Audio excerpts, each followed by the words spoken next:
وہ لکھا ہے نا، حضرت یوسف علیہ السلام بازار مصر کے اندر فروخت کیے جا رہے ہیں، فروخت کیے جا رہے ہیں، غلام بک رہا ہے، اور لوگ وہاں پہ اپنے خزانوں کے منہ کھول کے بیٹھے اور قیمتیں لگا رہے ہیں۔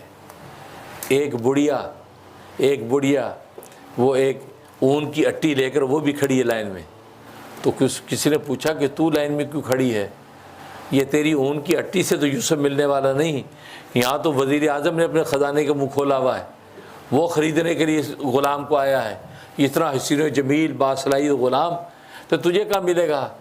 تو بڑھیا نے کیا بات کی، کہا مجھے بھی پتہ ہے یہ اون کی اٹی کے بدلے مجھے ملنے والا نہیں، میں تو اس لیے لائن میں لگی ہوئی ہوں کہ کل روز قیامت میں یوسف کے خریداروں میں میرا نام بھی آ جائے۔ تو ہم تو یہ حصہ اس لیے ڈالنے کے لیے بیٹھے ہیں کہ رسول اللہ صلی اللہ علیہ وسلم کے محبت کرنے والوں کے اندر ہمارا نام بھی آ جائے۔ حضرت ابراہیم علیہ السلام کو آگ کے اندر ڈالا گیا نار نمرود میں،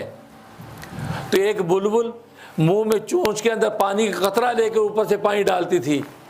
تو کسی نے زبان حال سے اسے کہا کہ ایک پانی کا قطرہ جو ڈالتی ہے اس سے یہ آگ بجھنے والی، یہ تو آگ 12 میل کے فاصلے میں پھیلی ہوئی ہے، یہ کہاں بجھے گی؟ یہ تیرے ایک پانی کے قطرے سے کہاں بجھے گی؟ یہ پانی کا قطرہ تو فضا میں تپش سے خشک ہو جاتا ہے۔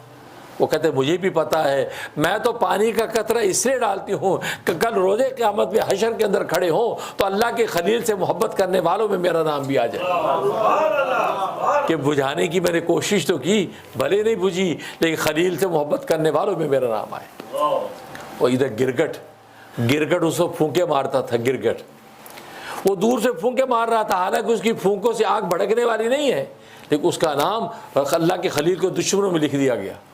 اور خود نبی کریم صلی اللہ علیہ وسلم فرمایا یہ گرگٹ کہیں مل جائے پہلی چوٹ پہ اس کو ہلاک کر دو، اور جس نے اتنے زور سے اس پر ضرب لگائی پہلی چوٹ میں ہلاک کر دیا تو قضا و قضا اس کو اتنا اجر و ثواب ملے گا کہ لکھا نہیں جا سکتا،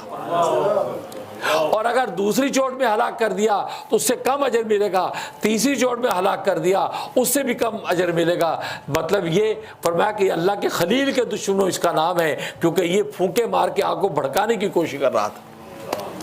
یہ چھوٹی چھوٹی ایونٹ، چھوٹی چھوٹی چیزیں یہ آپ کا نام کہاں پہنچا دیتی ہیں۔ یہ چھوٹا سا مختصر ایونٹ آپ نے قائم کیا اور اپنا حصہ ڈالا ہے، اپنے نعت کے ذریعے سے، اپنے کلام کے ذریعے سے، اپنے خیال کے ذریعے سے، بس رسول اللہ صلی اللہ علیہ وسلم کے عاشقوں میں نام لکھا گیا۔ تو اصل میں ہم آج نام لکھوانے کے لیے آئے ہیں، نبی پاک صلی اللہ علیہ وسلم کے ساتھ محبت کی کہ اظہار کا حق تو ہم ادا ہی نہیں کر سکتے۔ قوت عشق سے ہر پست کو بالا کر دے، دہر میں اس میں محمد سے اجالا کر دے، کیونکہ سرکار دو عالم صلی اللہ علیہ وسلم کی ذات عالی تو وہ نعمت ہے کہ جس نعمت کا احسان اللہ تبارک و تعالی نے جتلایا ہے